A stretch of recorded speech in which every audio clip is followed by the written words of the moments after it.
Mark Sullivan walked into the restaurant with the smell of engine grease still faint on his hands, looking for table 7. He found it. He stopped mid-step, one hand still on the back of an empty chair. Claire Bennett sat there, hands folded on the white cloth, the same woman he had reported to every week for 14 months. Her eyes met his and held there. For one long second, neither of them reached for a menu, a chair, a word. The waiter hovered nearby with 2 glasses of water, unnoticed. Somewhere behind them, a door chime rang and nobody turned to look. Before you find out how 2 people who already knew each other froze across a blind date, ask yourself, had either of them seen this coming at all? 3 days earlier, Lisa Bennett had cornered Mark by the bleachers at his daughter's soccer practice, arms crossed, refusing to let him say no a third time. "You work too much and you smile too little," she said. "I know someone. She's kind. She's busy, like you. That's all you're getting out of me." Mark had known Lisa for almost a year, ever since their kids ended up on the same team, sharing the same folding chairs on cold Saturday mornings. He knew her laugh, the way she brought extra orange slices for the whole bench, the way she talked with her hands when she was trying to convince him of something. He did not know her last name. She had never volunteered it and he had never asked, because in Duluth, work stayed work and everything else stayed simple. That was the rule he'd built his whole life around since Anna died. His days had settled into a shape he could count on. Up before dawn, Emma's lunch packed the night before, the yard by 6, home by 5 unless a shipment ran late, dinner together most nights at the same scratched kitchen table Anna had picked out at a flea market the year they got married. He'd built the routine on purpose, brick by brick, because a life with no surprises in it was a life that couldn't be taken away from him twice. He almost said no again, the way he had the first 2 times. Then Emma, 9 years old and stubborn in a way that reminded him painfully of her mother, looked up from tying her cleats and said, "You should go, Dad. You always tell me I should try new things." That settled it. He couldn't argue with his own line thrown back at him. Across town, Claire Bennett took the same call from her sister with far less resistance and far more caution than she let on in her voice. "His name's Mark," Lisa said. "That's all you get until Friday. No last name, no photo, no snooping." Claire had said yes before she let herself think too hard about why the name landed the way it did, settling somewhere behind her ribs instead of passing through politely like most names did. Mark was common enough. Half the men in Duluth were named Mark. She did not ask for a last name either. She told herself it was because she liked surprises, when the truth sat closer to the opposite of that. She didn't want to know, in case knowing made her hope for something she had spent 14 months training herself not to hope for. She had taken the regional director post at Superior Shoreline Freight and Logistics 14 months earlier. From her first week, she had made the Duluth terminal her own. The busiest, most complicated yard in the entire region, the one that needed someone watching it closely and often. That was the official reason she gave the board when they questioned why a director spent so many hours on the floor instead of in her office 3 towns over. It was true. It was also not the whole truth, and she knew it every time she walked the yard and found herself scanning for one particular supervisor before she'd even noticed she was doing it. Claire's family had built a piece of their name on the Duluth waterfront 2 generations back, shipping interests that had grown quieter over the years but never disappeared entirely. She had spent her whole career trying to prove she'd earned her position on merit and not on the strength of a last name that opened doors before she ever walked through them herself. She rarely brought it up with anyone, least of all Lisa, who had chosen a smaller, simpler life and never seemed to resent her sister for choosing differently, though the 2 of them talked about work about as often as they talked about the weather in another country. Mark pressed his collar flat in the bathroom mirror that evening, tugging at a shirt that hadn't seen a hanger in months, and told himself this was just dinner, nothing more, a favor to a friend and a favor to his daughter. 2 towns over, Claire checked her reflection once, decided it didn't matter either way, and left the house anyway, keys already in hand before she'd finished deciding. Neither of them had pushed past the first syllable of the other's name. Neither of them expected the one other person in the world already tangled up in their Mondays to be sitting behind it. At the restaurant, the silence finally broke on Claire's side. "I almost canceled this 3 times, she said. Not quite a question, not quite a confession. "I almost didn't come at all," Mark answered, and something in his voice made it clear he meant it as more than a joke. They both let out something that wasn't quite a laugh, more a release of held breath. The waiter approached again and Claire waved him off with 2 fingers, buying another minute neither of them knew what to do with.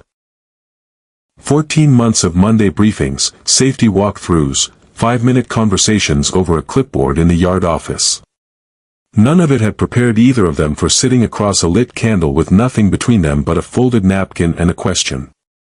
Neither one wanted to be first to ask out loud. "You read my old report," Mark said eventually.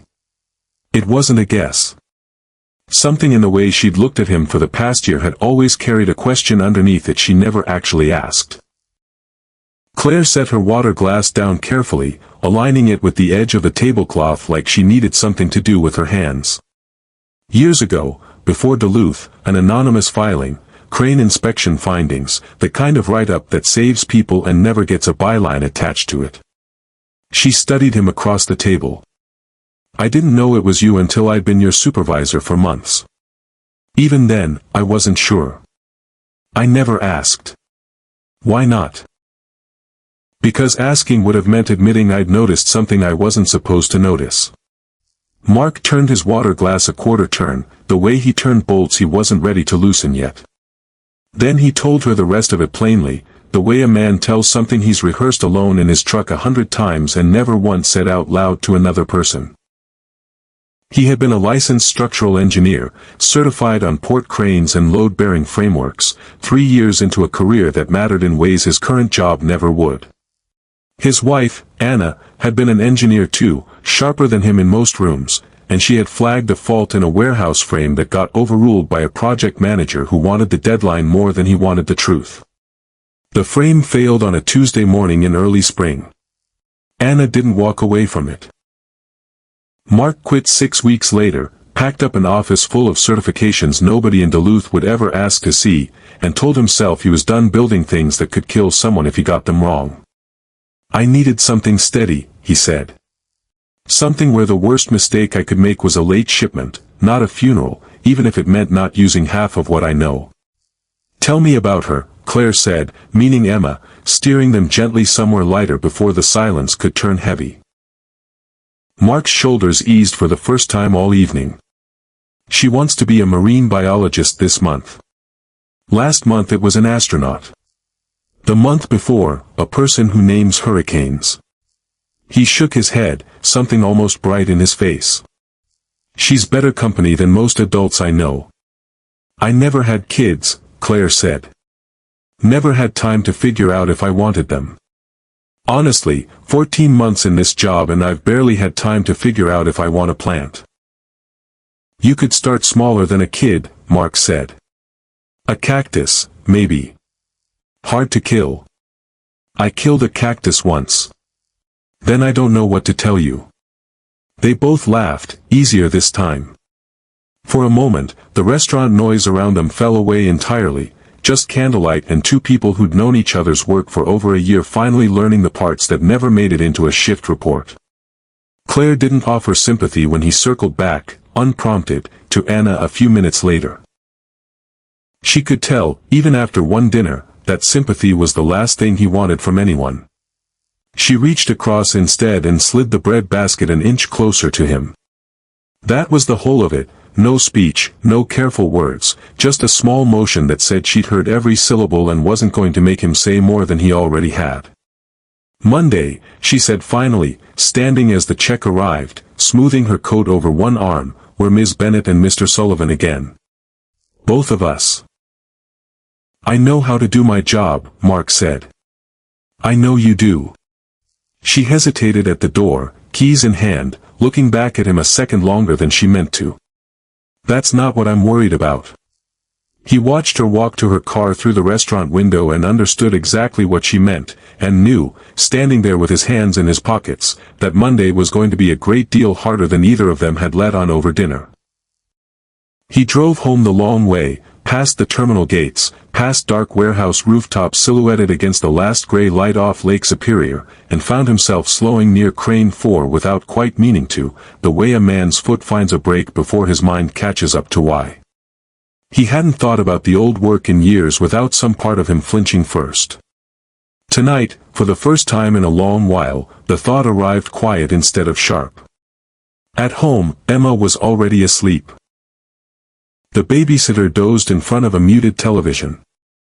Mark paid her, walked her to her car, and stood on the porch a long while after the taillights disappeared, replaying the small, unremarkable moment of Claire's hand near the bread basket like it was something worth keeping safe. If you were in Mark's shoes right now, would you ask for a transfer to protect her career, or stay exactly where you were and let the chips fall? Keep that answer in mind. Monday's shift briefing ran 4 minutes longer than usual, and everyone in the room but 2 people thought that was perfectly normal. Mark stood at the back near the whiteboard, arms crossed, calling out load numbers the way he always did, voice flat and businesslike. Claire stood at the front reading off the week's shipping targets in the same even tone she used for board calls, and neither of them looked at the other any longer than a briefing required. It should have been easy. It had been easy, in fact, for 14 months, right up until Friday night changed the math. After the room cleared, Mark lingered by the door, waiting until the last dock hand had filed out. I could ask for a transfer to the North Dock, he said. Different reporting line. Cleaner for everyone. Claire's pen stopped over her clipboard. Is that what you want? No, he admitted. But I don't want you explaining to the regional board why your safety supervisor took you to dinner 3 days before a crane review. Nobody's explaining anything, Claire said, tighter than she meant to sound. Nothing happened that needs explaining. They both knew that wasn't entirely true, but it was true enough to leave the room on, and Mark did, boots echoing down the corridor toward the yard. Out on the floor, he threw himself into the day's manifests harder than usual, double-checking work he normally trusted on the first pass, as if enough paperwork could crowd out the memory of candlelight and a bread basket. A dock hand asked him twice if he was feeling all right. He said he was fine both times, and neither answer sounded convincing. In her office that afternoon, Claire pulled his personnel file from the archive. Not the thin summary sheet HR kept on hand for scheduling, but the full record, the one with his old engineering license number still listed under prior credentials, nobody had ever bothered to update. She had read it twice before in the detached, procedural way a director reads any file. She read it a third time that afternoon and caught herself lingering on details she'd skimmed past before without really seeing them. 2 commendations, a resignation letter exactly 3 lines long, no explanation attached to any of it. She closed the folder before she could let herself read it a 4th time. She had spent 14 months keeping exactly the right distance from Mark Sullivan, measuring it out carefully like a woman balancing something fragile. One dinner, and the distance had a crack running through it she couldn't quite plaster back over, no matter how many files she reread or how many times she told herself Monday would fix it. She caught herself late that evening standing at her office window, looking down at the empty yard, Crane 4's outline dark against the dusk, and asked herself honestly whether the extra hours she'd been logging at this terminal for 14 months had ever really been about the shipping numbers at all. She didn't have an answer she liked, so she turned off the light and went home instead of sitting with it any longer. By Wednesday, Claire found herself on the yard floor more than her own calendar called for, watching Mark work the way she hadn't let herself watch before, not for competence, she already knew he had that in spades, but for the smaller things underneath it. The way he double-checked a cable clamp that had already passed inspection an hour earlier, the way he crouched down to a younger dockhand's eye level to explain a mistake instead of barking it across the yard the way half the supervisors did. Craig Foster noticed her noticing. Foster had been vice president of operations at Superior Shoreline Freight for 6 years, and 14 months ago he had been the internal favorite for the regional director job that went to Claire instead. A decision he had smiled through in the announcement meeting and complained about privately to anyone who'd listened ever since. "You're spending a lot of hours down here for a director," Foster said, falling into step beside her near crane 4, hands in his pockets, tone almost friendly. "People talk, you know. People should talk about load schedules," Claire said, not slowing her pace. Foster let it go outwardly, but his eyes tracked toward Mark coiling cable near the loading platform, and something in his expression settled into a coldness that had nothing to do with schedules at all. He'd spent 6 years telling himself the director job would eventually come around to him, that Claire's appointment was a temporary correction the board would reverse once she stumbled. 14 months in, she hadn't stumbled once, and watching her linger near a yard supervisor felt, to Foster, like the first crack he'd been waiting for, proof he could use eventually, if he was patient enough to wait for the right moment. At noon, Mark's phone buzzed with a video call from Emma, homesick that day with nothing worse than a cold, holding up a drawing of a sailboat on Lake Superior done in careful, uneven crayon strokes. "I gave it 3 sails," she said, tilting the paper for the camera. "Real boats only have 2, but 3 looks better." "Breezier," Mark agreed, smiling in a way the yard never saw from him. Later that afternoon, when the same call cut short because a load needed his attention, he found Claire already waiting by the loading gate with 2 coffees, one held out toward him before he'd said a word about needing it. "You looked like you skipped lunch," she said, like it was nothing, like she hadn't been watching for the exact moment he'd need it. He took the cup and didn't ask how she knew. Neither of them mentioned that supervisors didn't usually bring coffee to anyone. Claire had heard the tail end of the call with Emma before she'd walked over, the unguarded warmth in his voice a register she had never once heard him use in 14 months of briefings. And she filed it away the same careful way she'd filed everything else about him. Except this time she let herself hold on to it a little longer before moving on down the row. That same week, Foster quietly signed off on a maintenance deferral for Crane 4, pushing its full inspection back another quarter to trim the department's cost report before Friday's regional numbers went out. It wasn't the first time he'd done it. He'd been doing it in smaller, careful doses for close to 2 years, long before Claire ever arrived in Duluth, and her arrival hadn't changed a habit nobody above him had ever thought to check closely. He signed the form standing up, coffee in one hand, the way a man signs something he stopped thinking of as a decision at all. Mark noticed the deferral 2 days later while cross-referencing the week's equipment logs, a habit left over from a career he supposedly didn't practice anymore. He flagged it to the floor supervisor, who shrugged and said Foster's office had already cleared it. Mark let it sit for a day, uneasy, before deciding it was worth raising with Claire directly. Claire called an informal technical review the following Monday. No agenda circulated in advance, just Mark, Foster, and 2 engineers from the regional office gathered around a set of maintenance logs in a conference room that smelled faintly of burnt coffee and printer toner. She hadn't needed a manufactured excuse to bring Mark into the room. 14 months of trusting his read on the yard had already made that decision for her long before Friday ever happened. The 2 regional engineers, a quiet man named Peter, and a younger woman fresh out of a certification program, spread the inspection photos across the table without much ceremony, expecting a routine sign-off. Mark pulled the 3rd photo back toward himself before anyone else had finished with the first. He flagged the crane's force connector joint in under 10 minutes, pointing to a stress pattern in the inspection photos that the official report hadn't mentioned at all, not even in passing.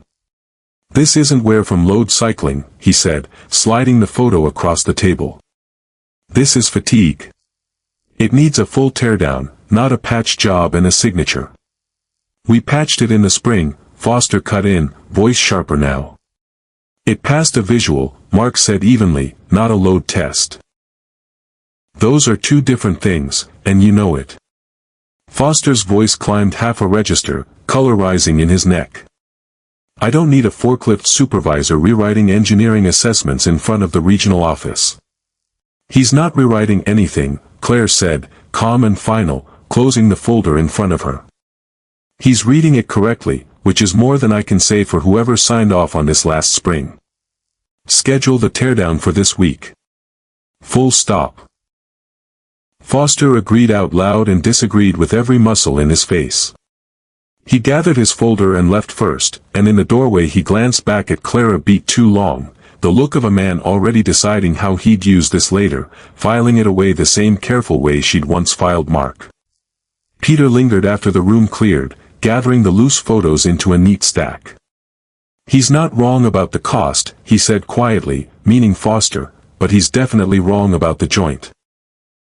Claire thanked him and said nothing else, already thinking 3 steps ahead to the shutdown order she'd need to sign before the week was out. Would you have trusted the numbers on the page, or the man who'd been signing off on them for years without question? That night, well past midnight, a warning alarm sounded on Crane 4's control panel for 11 full seconds before it cut off on its own. The graveyard crew barely registered it over the wind coming off the lake, and nobody logged the incident in the shift report. By the time the morning shift clocked in, the alarm history showed nothing at all, as if it had never gone off in the first place. Mark heard about it secondhand from a dockhand smoking near the gate at the time, and something about the way the man described it didn't sit right with him at all. He went looking for the one person in the yard who'd been there longer than the alarm system itself had existed. Hank Dawson had run the yard crew at Superior Shoreline Freight for 31 years and had 6 months left before retirement, a date he counted down out loud more often than anyone cared to hear. He kept a small spiral notebook in his jacket pocket that nobody had ever asked to see, mostly because nobody remembered it existed at all. "You didn't hear this from me," Hank said, sliding the notebook across a workbench in the equipment shed, voice low even though they were alone, "but I've been keeping my own log since Foster started asking me to sign inspection sheets for work I never actually did. 3 times over 2 years. I always meant to say something. Kept telling myself I'd say it after I retired, once it couldn't cost me my pension." The shed smelled like grease and cold metal, one bare bulb swinging faintly overhead every time a truck rumbled past outside. Mark flipped through pages of dates and initials cross-referenced against maintenance records that told a much cleaner story than the truth ever had. "Why tell me now, Hank?" "Because you're the only one who ever looked twice at that crane and didn't stop looking.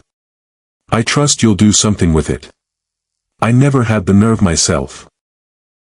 Mark drove straight to Claire's house that night, notebook in hand, headlights cutting through fog rolling in off the lake, radio off, the whole drive silent except for the wipers clearing a fine mist off the windshield. He didn't rehearse what he'd say. Some things didn't need rehearsing anymore. She opened the door in a coat thrown over pajamas, immediately alert at the sight of his face.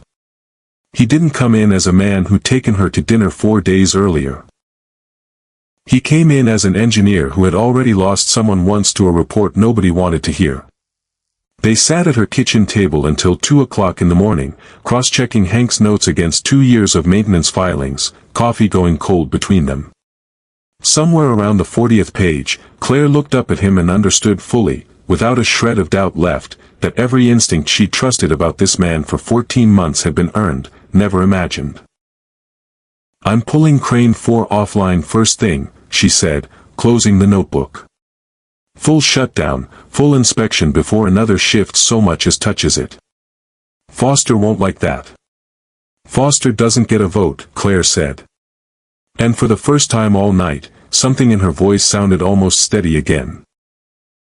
The following morning, before Claire's shutdown order reached the floor supervisor, Foster pushed through an early departure for a scheduled freighter, overriding the delay himself to protect a quarterly number he badly needed in front of the regional board that Friday.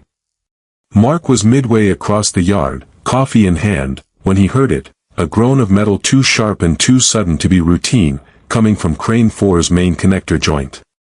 He didn't think. He ran, shouting the evacuation call before his brain had fully processed what his ears already knew, waving 2 dock hands clear of the swing radius seconds before the load shifted overhead. Dust sifted down from the joint in a fine gray curtain, catching the morning light for a half second before the crack widened. The joint gave with a groan that echoed off the warehouse walls, the boom dropping 6 feet before the emergency brake finally caught it, cargo swinging wide over empty concrete instead of over anyone's head. Mark was already calling out shutdown sequences before the dust had settled, directing the crew with the flat, exact voice of a man who had spent years training for precisely this kind of second. Nobody was hurt. Nobody came anywhere close. Claire arrived at a dead run, breath ragged, coat unbuttoned, and found Mark standing at the base of the crane, hands still shaking slightly at his sides, staring up at the bent connector joint like it was a wound he recognized on sight. She didn't say anything about the last 4 days, didn't say anything at all at first. She looked at what he'd just done and understood, watching him work through the aftermath, that she had never actually seen the full shape of what he used to be until this exact moment. Foster reached the scene minutes later, already talking, already assembling the story he needed. "Equipment failure," he said, spreading his hands. "These things happen. We'll file it as a mechanical fault and move forward." "It's not a mechanical fault," Mark said, turning to face him fully. "It's a maintenance record you falsified twice and a shutdown order you overrode this morning to protect a shipping number." Foster's face cycled through 3 expressions before settling on outrage. "That's a serious accusation from a forklift supervisor." "He's not a forklift supervisor," Claire said, stepping between them, voice carrying across the yard. "He's the only reason nobody's in an ambulance right now. Hank's notebook is already on my desk, Craig. So was your shutdown override, time-stamped an hour before this happened." For the first time since Claire had known him, Foster had nothing ready to say back. Later that afternoon, after the site had been cleared and the incident report filed, Claire found Mark sitting on the tailgate of a maintenance truck, elbows on his knees, hands finally steady but his face still pale under the yard lights. She didn't say anything about the report or the board or Foster. She sat down next to him, close enough that their shoulders touched, and let the quiet do what neither of them had the words for yet. "It's the second time," Mark said eventually. "First time I couldn't stop it. This time I could." Claire didn't tell him it wasn't the same. It wasn't, and they both knew it, and some things didn't need saying out loud to be true. The regional board convened an emergency session 2 days later, and Claire walked in with Hank's notebook, the falsified inspection sheets, Mark's technical report, and the crane's own maintenance history laid out in a folder thick enough to end most arguments before they started. Foster tried anyway. He spent the first 10 minutes attacking the credibility of the evidence itself, questioning Hank's memory, questioning whether a yard supervisor with no current engineering license had any standing to override a signed inspection at all. The board chair let him finish without interruption, the way a good chair lets a man talk himself into a corner. Then, when that line failed to land, Foster pivoted to attacking the people who'd gathered the evidence in the first place. "I think it's worth asking," he said, looking directly at Claire across the long table, "how objective this whole investigation really is, given that our regional director had dinner with this particular supervisor last Friday. People downtown saw them together." The room went quiet in the specific way rooms go quiet when someone has said something true and ugly in the same breath. Claire didn't flinch. She let the silence sit for exactly as long as she needed it to. "I had dinner with a man I didn't know worked for me until I sat down across the table from him," she said evenly, meeting every eye in the room one at a time. "What I'm presenting today is a connector joint that failed under load, 2 years of falsified inspection reports, and a shutdown order you personally overrode yesterday morning to protect a number on a spreadsheet. None of that has anything to do with where I ate dinner on a Friday night. If you'd like to discuss my personal life instead of the safety of this yard, Craig, I'm happy to let the board decide right now which one of us should actually be answering questions today." Nobody spoke for a long moment. Then the board chair asked Foster to leave the room, and the vote to suspend him pending a full investigation took less than 5 minutes to close. Before the meeting adjourned, the same board offered Mark a newly created position. Regional Safety and Structural Advisor, full authority to review every crane and frame in the district, a role built almost entirely around the exact expertise he'd spent 3 years trying to walk quietly away from. He didn't answer right away. He looked at Claire first, and she gave him nothing but a small, steady nod, the kind that said the choice was entirely his to make and she'd respect whatever he decided either way. "I'll take it," Mark said finally. "On one condition. Every inspection gets a name attached to it from now on. No more anonymous reports nobody has to answer for later." The board agreed without argument. Walking out of the boardroom, Claire fell into step beside him, close enough that their shoulders nearly touched, and for the first time all week, neither of them worried about who was watching. "You didn't have to take it," she said quietly. "I know," Mark said. "I wanted to." "That's different." She let that sit between them the rest of the walk to the elevator, and it felt for the first time since the crane joint had cracked like something settling back into place instead of coming apart. That weekend, Lisa called Claire's cell while flipping through the Duluth paper's local section over breakfast. A short two-paragraph item about a dockyard crane failure narrowly avoided crediting terminal supervisor Mark Sullivan by name for the quick call that kept anyone from getting hurt. "Mark Sullivan," Lisa said slowly, the paper still open in front of her. "Claire, that's not the guy from the soccer bleachers, is it?" Claire let the silence answer for her a second too long to pass as nothing. "You have got to be kidding me," Lisa said. "You've known him this whole time. You let me set up a blind date with someone who already works for you and you said nothing." "I didn't know his last name when you called," Claire said. "Neither did you, apparently, or you'd have said something first." They met at Lisa's kitchen table 2 days later, all three of them, and Lisa spent the first 10 minutes somewhere between stunned and genuinely offended before it tipped slowly into something closer to relief than anger. 14 months, she said, shaking her head at both of them across the table.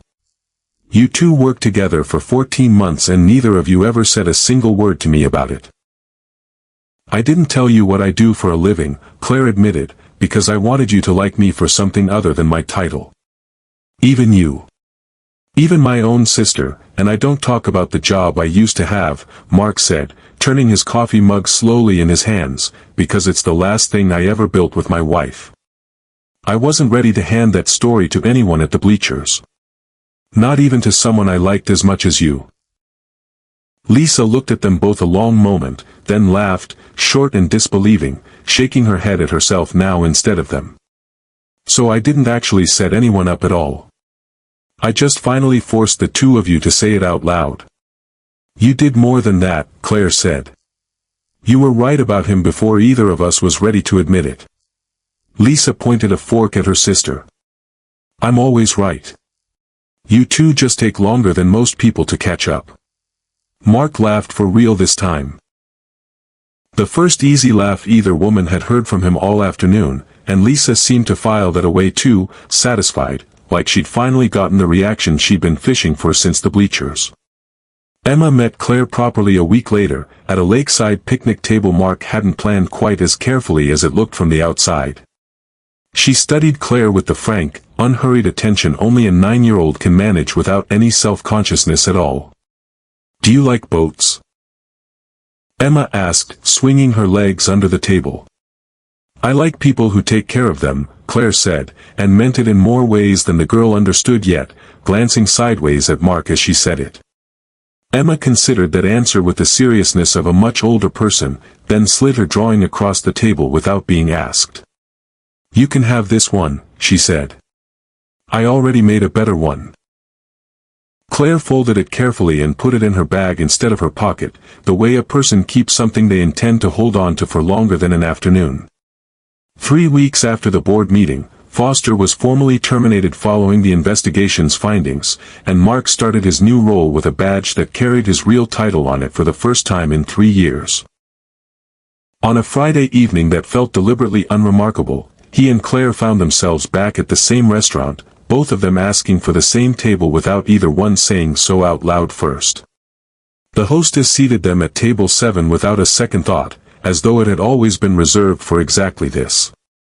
Candlelight, the same low hum of conversation from the next table, the same waiter, older now by 3 weeks and nothing else.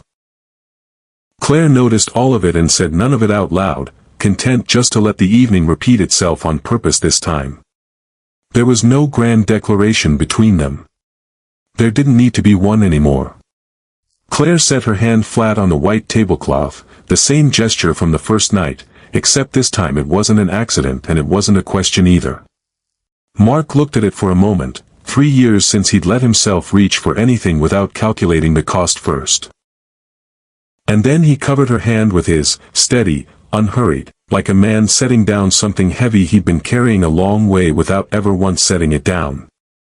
Outside, the lake wind picked up faintly against the window, the same wind that had carried fog to Claire's porch the night Mark showed up with Hank's notebook, the same wind that came off Crane 4 every morning at shift change. Neither of them mentioned any of it. They didn't need to. It was simply there now, part of the ordinary weather of their life together. No longer something either of them had to brace against. His phone buzzed once in his pocket. A text from Lisa, "Emma's asleep at my place. Don't rush back. Finish your dinner for once in your life." He read it, smiled, and put the phone away without checking it again. It had taken them 14 months to stop being strangers to each other in every way that mattered. And one poorly kept secret from a well-meaning sister to finally stop pretending they still were.